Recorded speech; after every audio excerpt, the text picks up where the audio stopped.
Hello everybody, welcome to our SSCMA classes. This is Soumya Santosh, a CMA finalist, and today we are going to start the new chapter of TDS and TCS. This is going to be the revision lecture of TDS TCS for CA final and CMA final students. So let's start. So now what is TDS? TDS is actually one of the means by which income tax is recovered from the SSC. Okay, but when? In the previous year itself.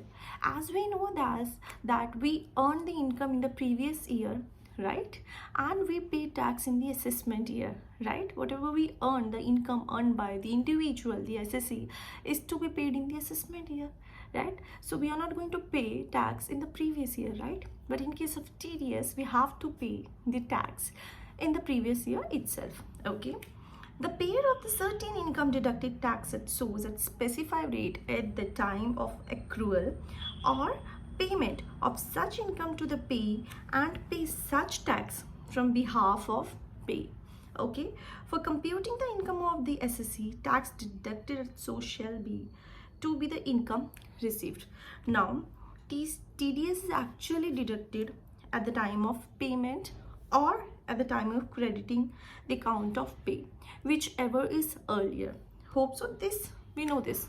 Okay, so there is one note which saying that in some cases TDS deducted only at the time of payment, not at the time of crediting to the account of pay.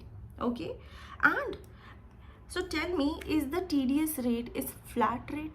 Yes, but in some cases they would be not a flat rate. Like for the payment of salary and payment made to the non-resident and foreign company, in these cases HEC and surcharge shall be considered, okay, along with TDS rate.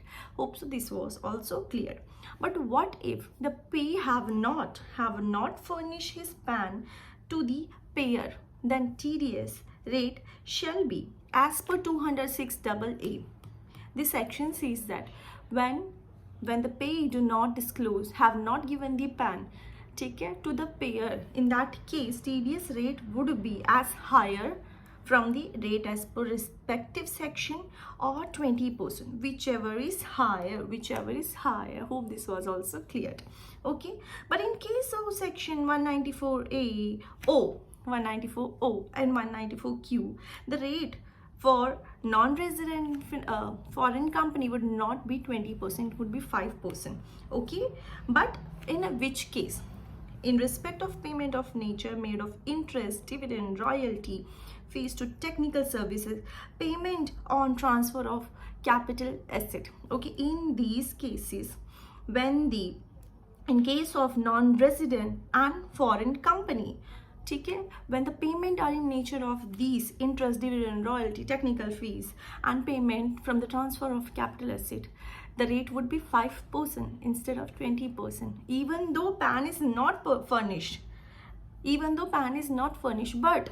but the SSC, the non-resident and the foreign company have to furnish the following details and documents to the deductors, and they are name, email ID, contact number, address outside India where the payee is resident, okay, the residence certificate of the foreign country, the tax identification number of the foreign country, or if not having this, then the unique identification number. Hope so till this it was cleared. Okay, I'll tell you again. If the payee have not furnished the PAN to the deductor, to the payer, in that case either the rate as per the respective section or 20%, whichever is higher, is to be imposed. But not in case of non-resident and foreign company, but in some respective payment related to interest, dividend, royalty, technical services, and one more, transfer from capital asset. Okay, so that would be not be applicable, but the payee have to furnish some other documents, okay, which is not, if he have not declared the PAN, but instead of that some other documents is to be furnished. Okay, and these are the documents. Hope so till this everything was clear. Now there is one question: what if tax has deducted by the payer but not deposit to the government? So Tell me, the payee would be responsible for this or not, as the payer have deducted tax from pay. ठीक? But it is not deposit to the government on the due date or before the due date. In that case, payee is not going to be responsible in this case, and payee shall not be called upon to pay that tax again. Okay, that would be responsibility of payer, not the payee. Now let's go for this section.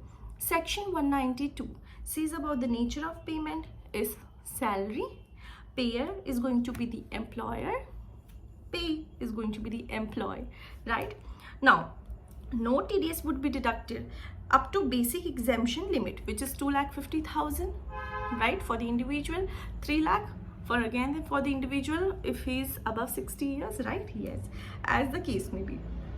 And rate of TDS is going to be the rate of tax applicable to the employee for the financial year in which payment is made, which means the slab rate. Let's take it, say it by slab rate. Hope so this point was clear.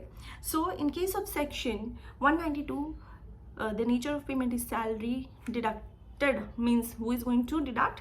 The employer, which means he is going to the payer, right? Pay, employee. Okay. Basic exemption, up to basic exemption, no TDS to be deducted. But once the income is crossed to like 50 or 3 lakh, in that case TDS would be deducted as per slab rate. Okay, let's go and check the other points of this section. Employer will deduct payment at the time of payment. He will deduct payment. He'll deduct TDS at the time of making payment. Okay, not when the amount is credited to the account. Hope so this point was cleared. Okay, other income deduction shall be considered by the employer.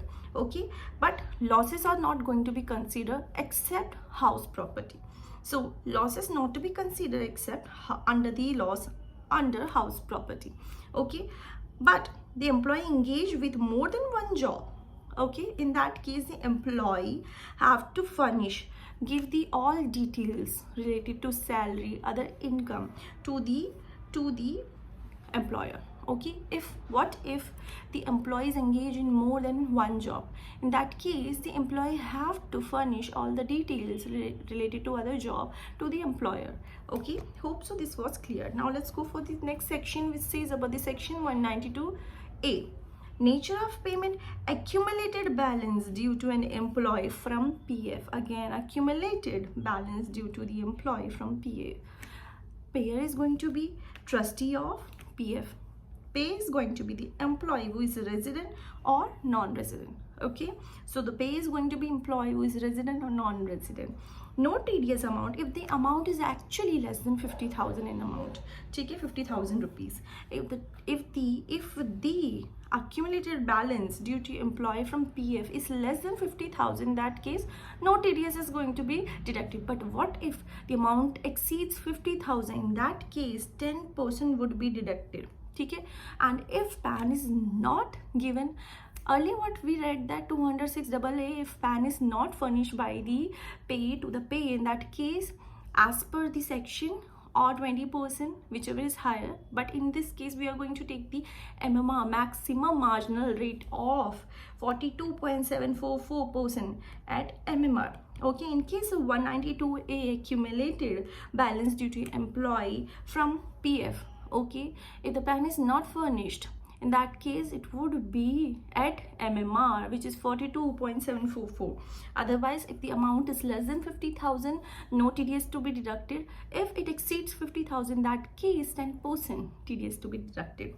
Okay, now as this section says about the PF, for statutory PF, let's go for in case of statutory PF, that would be the amount would be exempt. Again, this section says about the accumulated balance due to the employee from PF. So there are 3 PF, right? 3 PF.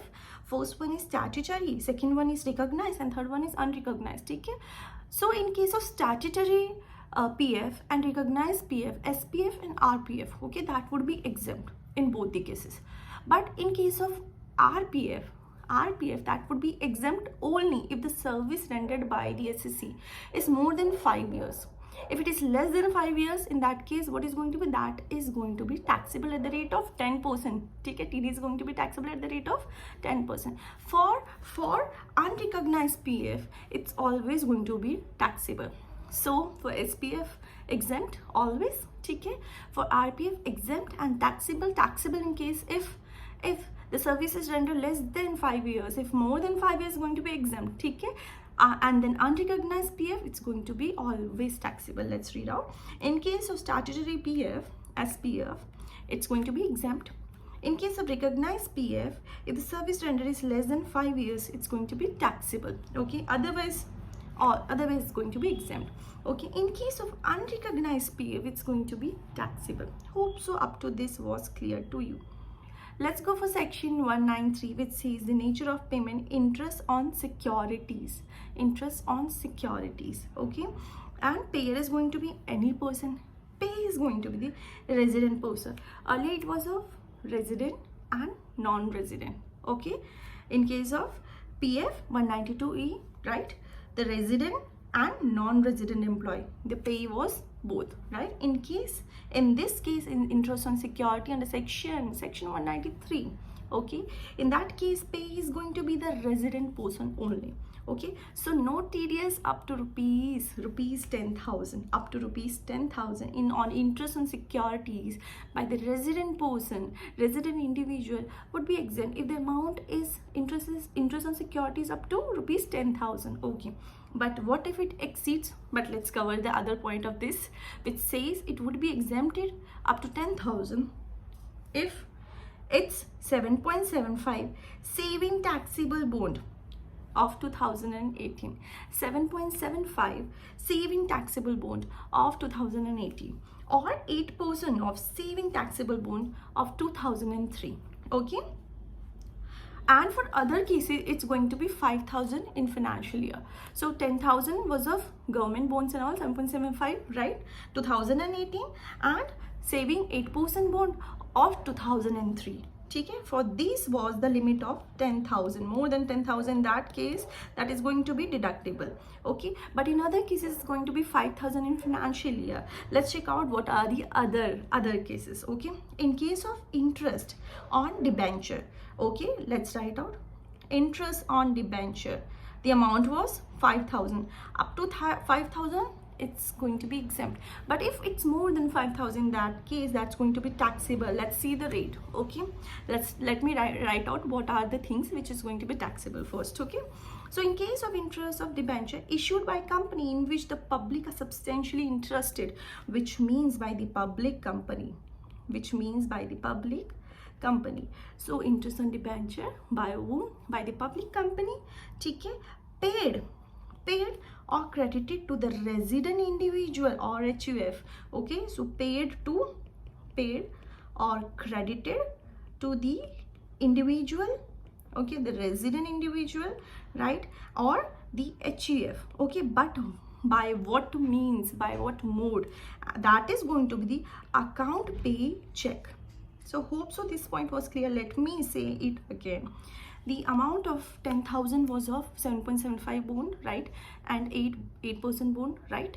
Okay, but the amount was of 10,000. Remember, take it up to 10,000. It was 10,000 was exempted, and in case of in other case, okay, which is 5,000 in financial year, in which case interest on debenture by the public company, which is paid or credited. Okay, to whom? To the resident individual or HUF. Okay, but in which mode? In account pay check. Hope so this point is also clear. Okay, so up to 5,000 it's going to be exempt, but if not, then there would be TDS applicability. Okay, so to the LIC, GIC or other insurance, okay, and CG bond issued by the PFCL, who is going to be Power Finance Corporation Limited, and IRFCL, who is going to be Indian Railway Finance Corporation Limited, under section 54EC, okay, or the special purpose vehicle to business interest, which is going to be taxable in the hand of unit holder. For these cases, right, for these cases there would be no amount prescribed. Okay, there would be no amount prescribed. Okay, so which says there is going to be no TDS up to 10%, right? For other it's going to be 5,000 in financial year. Okay, so this point was also clear to you. Okay, so let's go for the section 194. Says about the nature of payment. The nature of payment is of dividend. The nature of payment is of dividend. The payer is going to be the principal officer of domestic company. Okay, the payer is going to be the principal officer of the domestic company. The pay is going to be the resident shareholder, means the resident individual, resident person. Okay, no TDS in case of 5,000 in financial year. In case of dividend is paid or credited to an individual shareholder by any mode other than cash. Okay, so for the 5,000 limit is for the dividend, which is paid or credited to whom? To the individual shareholder. Okay, by any other mode. Okay, any other mode, which is not, which mode? Other than cash. Other than cash. Hope so this part was also clear to you. Now, if the dividend to LIC or GIC or other insurance are the other remaining points, and dividend paid credited by the SPF to the business trust, and the rate is going to be 10%. So you guys have to tell me in section 193 interest and security, what is the rate? Okay, you guys have to tell me the rate, and I guess you all know this, and you have to comment below. So this was the section 194, is about the dividend by whom? The principal officer of the domestic company, right? And the pay was of resident individual and no TDS up to 5,000. Okay, but in case of dividend paid or credited, okay, or to the individual shareholder by mode other than cash, okay, or dividend from to the LIC, GIC or other insurer, and the dividend paid or credited by SPF to business trust. Okay, in these case there would be 5,000. Otherwise 10%. If the amount exceeds more than 5,000, in that case the rate is going to be, TDS rate is going to be the 10%. Hope so this point was also clear to you. Let's go for the other section. 194A says about the interest other than interest on securities. Remember section 193 was of interest on securities. So 194A says about the interest on other than interest on securities. For example, bank loan. Okay, now let's check out who is going to be the payer here. Any person other than individual and HUF. Any person who is other than individual and HUF. But there is one exception here. Let's check out what is that. If the last year turnover of the individual and HUF exceeds more than 1 crore from the business. If the last year turnover of the individual and HUF exceeds 1 crore from the turnover, okay, exceeds 1 crore and which is from business, okay, or the gross receipt exceeds 50 lakh of individual and HUF from profession. Okay, if this limit is exceeded, in that case they would be eligible. As what I said here, the payer is going to be any person other than HUF and individual. But if the individual and HUF are exceeding turnover in the last year more than 1 crore from the business, or gross receipt more than 50 lakh from the profession, in that case HUF and individual will also be there. Okay, in this case HUF and individual will also be counted. Otherwise any person other than individual and HUF. Okay, so hope this part was also clear to you. So who is going to be the pay here? The resident person is going to be the payer.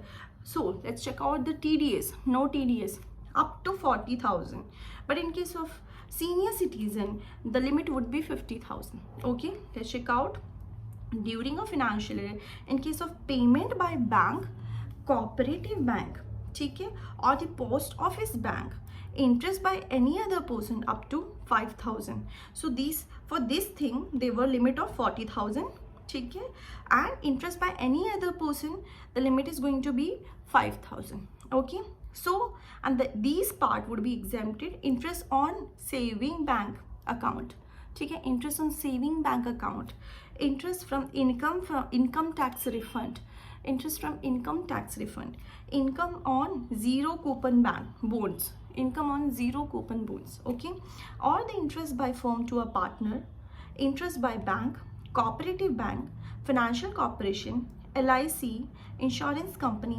UTI, National Skill Development Fund, housing and urban development corporation. ठीक है, in this case this interest would not be applicable. ठीक है, interest, there is no limit in this case. ठीक है, limit of interest. ठीक है, so for this during a financial year, payment by bank, cooperative bank or post office, the limit was of 40,000. Remember, 50,000 was for senior citizens, right? And interest by any other person would be for up to rupees 5,000, would be no tax, no TDS applicability. But once it crossed more than 5,000, then TDS would be applicable, right? Now you have to tell me the rate. You have to tell me the rate. Okay? So there is one note which is saying that if the interest is paid to NBFC, TDS will be deducted. As I told you, in this case, interest to bank, cooperative bank, interest is paid by whom? The person, okay, resident, okay, resident person, to the bank, okay, to the cooperative bank, financial corporation, LIC, okay, insurance company, UTI, National Skill Development, and these other points. Okay, in this case, interest would not be on TDS applicability. Okay, interest paid would not be on TDS applicability. Okay, let's go for the other point which says the interest by cooperative society to another cooperative society would be again exempted. Okay, interest paid by cooperative society to its member would again be exempted. Interest paid by cooperative society being a bank to another cooperative society would also be exempted. Okay, but there is one exception which says if the turnover or gross receipt of cooperative society in the last year exceeds rupees 50 crore, in that case interest would be taxable. Okay, if the gross receipt or the turnover of cooperative society exceeds more than 50 crore, in that case that would be taxable if the interest rate is 40,000. ठीक है, if the interest rate is 40,000, or in case of senior citizen that is going to be 50,000. Okay, hope so up to this was everything clear. Let's go for the other point which says interest credited by motor accident claim tribunal on the compensation amount awarded which is not exceeding rupees 50,000. It's up to 50,000, then again it's going to be exempt. Okay, now let's go for the other point which says the CBS software, which is core banking software. In that case, no TDS is to be deducted. Okay, if the amount do not exceed 40,000 bank wise, not the branch wise. Now interest income accrued to the minor child, but when the both parents are deceased, again interest on the capital gain scheme account where the depositor has deceased. Okay, in this case the interest would be exempt. Okay, and you guys have to tell me what was the rate in this case. I know you already know the rate, still you have to tell me. Okay, so let's go for the section 194B. Very simple section. Okay, nature of payment is winning from lottery, crossword puzzle, card game, other game of any sort. As we are grow up by seeing the Kaun Banega Karodpati hosted by Shri Amitabh Bachchan sir, है ना? So what happened? The person who is the participant here, suppose he have win in the KBC, right? And the amount was 1 crore. So tell me, the participant will get 1 crore in hand or not? No. As we know, there is a section 194B which says about the winning from lottery, crossword puzzle or card game or any other sort of game, whether it is KBC or any other game. ठीक है, any of the person is getting any amount, ठीक है, in that case 30% would be TDS rate. But is there any limit? Yes, if the amount exceed rupees 10,000. So tell me, 1 crore is more than it is exceeding 10,000 rupees, right? So in that case 30% would be TDS rate. Okay, so the payer is going to be any person, pay is going to be again any person. Okay, so no TDS up to rupees 10,000, but the rate of TDS would be 30,000 if it exceeds more than 10,000. Okay, whether it is 1 lakh, whether it is 50 lakh, whether it is 1 crore. Okay, so that would be 30% would be TDS rate, and that is this remaining 70 would be given to the individual, the participant, and some other deduction would also be deducted. Okay. Section 194 BBC is about the winning from horse races. Okay, this is the payer is going to be a bookmaker or a person having license for the horse racing or arranging a wager or bet in any race course. Okay, the pay is going to be any person in this case, and no TDS up to rupees 10,000. Same as 194B. Okay, and the TDS rate is going to be 30%. Okay, so this was for today's class. Hope so. We have covered, I guess, 5 sections, right, or more than that. Hope so you understand a bit. If you understand a bit, then hit a like button, subscribe my channel, and do the revision, guys.